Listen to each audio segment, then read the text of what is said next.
I call them dark side entities. I've always called them entities, and they are from the dark side because they plague a person with intrusive thoughts. In other words, you'll be minding thoughts.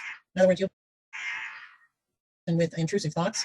In other words, you'll be minding your own business, and all of a sudden a very dark thought will pop into your head, and it comes from nowhere, and so you don't know what that is. You know it's not coming from you, or at least I hope you know it's not coming from you, because if that's your personality to be dark, well, then maybe it is coming from you. But for most people, they're not running around having dark thoughts. So these dark entities, in my studies, in my understanding, they are the same or very similar to what the ancient texts refer to as the archons or the jinn or demons in the Christian faith. And in the Gnostic faith, they're referred to as the archons, and in the Muslim faith, they're referred to as the jinn. So these, and in the Native American culture, they're referred to as the Witiko. Now, the Witiko is described in Indian culture as a mind virus, and I think that's pretty appropriate, really. It's because these entities are actually parasites. You can't see them, and that doesn't mean they don't exist. My understanding is they live in a different frequency than what our eyes are able to see, but the visual spectrum is very wide. And anybody can go look up visual spectrum, and there'll be a diagram that shows the entire visual spectrum, and it'll have a little sliver in the middle of what we can see. So what we see in our world is like 0.00001% of what exists. And so the other 99.99999% is invisible to our eyes. But we can't see them. So I think that's where these beings live. They could live in another dimension, I suppose, but I don't really know about that. Anyway, so these entities are parasites, and they will invade your mind, and they can access your memory. So they will come in with some kind of wild and crazy dark thought that doesn't belong to you. If you buy into it, Jerry's referred to them as fishermen. They'll try to hook you into something, and if you bite that hook, well, then they'll just reel you in, and then you're on a road that you don't want to be on. So these entities they're masters at twisting a person's perception, and so it's like the news media twists the perception of the dangers of the virus that they say is going around when there's a 99% survival rate. So how dangerous is that, right? Yeah, exactly. That's kind of approach to panic too. When people panic, they tend to get in a fear state that makes them more susceptible to this type of proliferation of negative energy, negative entities, etc. So you talked earlier about saying that hopefully maybe if you're a dark person, you said you have these types of negative impressions, but if you're not, then you would realize that they're not from you. Maybe give us an example of some of the dark impressions that a person might have, or even that you had in your own experience that was very telltale and characteristic that these aren't originating with you. Well, I'll give you one that happened to me, and then sometime later I got an email from a dear friend of mine who told me the same story happened to her, and I didn't tell her what happened to me. So I was driving down the road, going somewhere, and all of a sudden this thought came into my mind, and it said, "I wonder what would happen if I drove over into the oncoming lane." It's like, obviously that didn't come from me, And so, it's like, wow, that was like too weird. And obviously I'm not going to do that, but maybe someone who is not very stable, maybe they might do that. I don't know. That's an outrageous one. But then I've heard stories of, in fact, this has happened to me too. I went traveling to the Redwood Forest in Northern California, and I got out and I was walking around, and there was a beautiful, beautiful area where I stood at the edge of kind of a big ravine. It was kind of not a cliff, but it was pretty steep. And I was overlooking the whole forest, and it was just gorgeous. And then all of a sudden I heard, what would happen if I jumped? It's like, see, I'm not going to do that. I know that doesn't come from me. I don't have those kind of thoughts in myself. But maybe someone who is totally distraught and in a bad way, maybe they might take it seriously and do the deed. So they can be very, very dangerous. Yeah, definitely, especially if they're very persuasive, or if a person, under any sort of circumstance decides to listen to that type of voice. So were you constantly having the types of negative thoughts that were of a caliber that, like, what if I did this, just kind of posing it? Ignore these things. They don't like it when you ignore them at all. They get louder. They get more persistent. It's that thought that you're having. Just ignore it and go on. Well, that doesn't work. And I really wanted to find out what this was. They thrive off of negative energy. They have to have negative energy to survive, and they don't have any power of their own. So they have to trick us into feeling negative, having a negative emotion, or having a negative thought.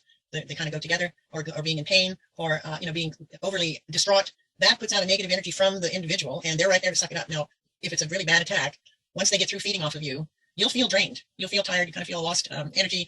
And I'm sure that anybody who has been in a room where there's somebody arguing, you can feel that in negative energy, right? And then that's their food. So that, I think, is the primary relationship between these entities and human beings. But there's another bigger picture I'm finding since this whole debacle. The whole debacle, that's a good word. That's a really good word. The whole debacle that started almost 2 years ago. Yep. Since that's happened, I've seen that there's a larger picture to these entities. I think that they have, since they can invade any human being, I think that they are actually a big part of the people that think that they're rulers of this planet.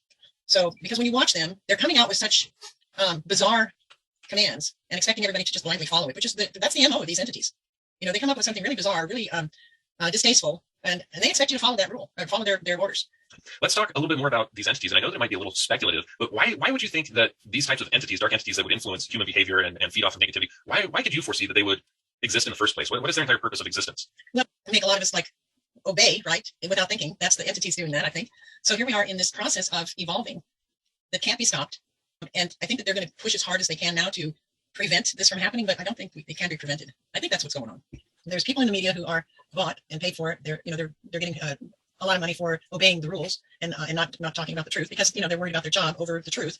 And then there's people who are compromised because they were caught or coerced into a very bad situation, which if it went public, their life would be ruined, their reputation would be ruined. So there's that combination within the news media and within Congress and everybody else that's in the upper echelons. Well, not everybody, but most everybody.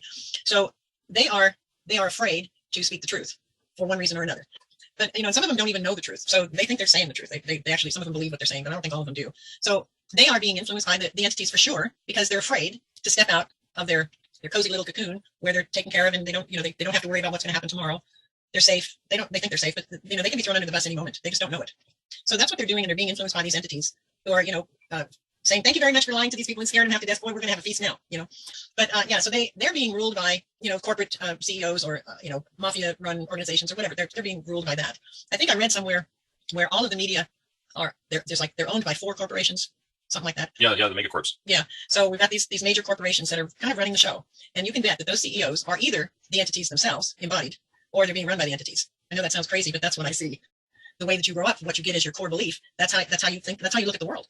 If we had smaller communities where each community had their own entire system, and they were scattered all over the world, you know, and they were communicating with each other, and there was no big centralized system for anything, electric, gas, whatever, food, you know, medicine, anything. So you had your own autonomous system within your community, and it can be a large community. Sure. But let's say that something goes wrong with one of the systems in that community. Let's say the electrical goes down. Well, then you can borrow from the neighboring community until you get yours up and running again. The root problem is these entities, and that we don't know that they're there. And so if we become aware that they're there and they're influencing us, and we can step back and take a look at our thoughts just for a moment. If a person could just do that, then, and become aware that these entities are influencing them, we're trying to. The programming that we got as children was a program that was given to us by others. Yeah. So we have no idea what we're thinking until we start stepping back to realize, okay, what am I thinking? Is this coming from me or not? They kind of act a bit robotic. In other words, what they continue, they do the same thing over and over again. They have a repetitive program within them. Once they get into your memory, they know what makes you tick, so they can play on that. And once they find something that works with you, they'll stick with that one over and over and over again. So if you pay attention to what they're saying or what you're thinking, what they're inserting into your thoughts, then you can see that they repeat themselves over and over and over again. They just have this routine that they do. And so to me, I got to the point of where, you know, I didn't have any fear of them anymore. And I even saw them, you know, they were kind of ridiculous to me, so I would laugh. And when I laughed, they just left. The other thing that I found that works really, really effectively is what you believe is what you create. Yeah. And that's been proven over and over again. Whatever we actually believe in our core belief, that's what we will create. So I just wrote an article about that on my blog the other day.